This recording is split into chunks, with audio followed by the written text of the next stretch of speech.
ದಾಖಲೆ 9ನೇ ಬಜೆಟ್ ಅನ್ನು ಮಂಡಿಸಿರುವ ಶ್ರೀಮತಿ ನಿರ್ಮಲಾ ಸೀತಾರಾಮನ್ ಅವರು ಪ್ರಥಮವಾಗಿ ಉದ್ಯೋಗ ಕರ್ತವ್ಯ ಭವನದಿಂದ ಮಂಡಿಸಿರುವ ಈ ಬಜೆಟ್ ಆತ್ಮನಿರ್ಭರ ಭಾರತ ಹಾಗೂ ವಿಕಸಿತ ಭಾರತದ ಕನಸನ್ನು ನನಸು ಮಾಡುವ ಬಜೆಟ್ ಆಗಿದೆ.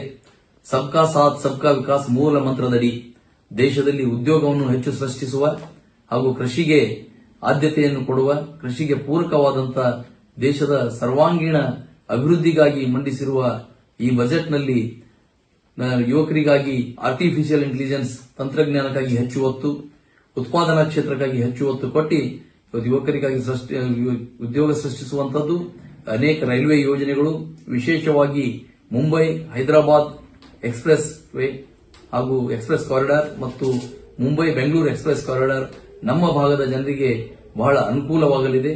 ಅದೇ ರೀತಿಯಾಗಿ ಕಾಮಧೇನು ಕಲ್ಪವೃಕ್ಷ ಅಂತ ಹೇಳಿ, ಕಾಮಧೇನು ಅಂದ್ರೆ ಎಲ್ಲಾ ಕಡೆ ಹೈನುಗಾರಿಕೆಗೆ ರೈತರಿಗಾಗಿ ಉತ್ತೇಜನ, ಕಲ್ಪವೃಕ್ಷ ಆಗಿ ತೆಂಗಿನ ಮರಕ್ಕಾಗಿ ಉತ್ತೇಜನ, ಇವೆಲ್ಲ ಕೊಟ್ಟಿರೋದ್ರಿಂದ ಇವತ್ತು ಕೃಷಿಗೂ ಕೂಡ 20 ಲಕ್ಷ ಕೋಟಿ ರೈತರಿಗೆ ಸಾಲ ಕೊಡೋದಕ್ಕೆ ಮೀಸಲಿಟ್ಟಿರುವುದು.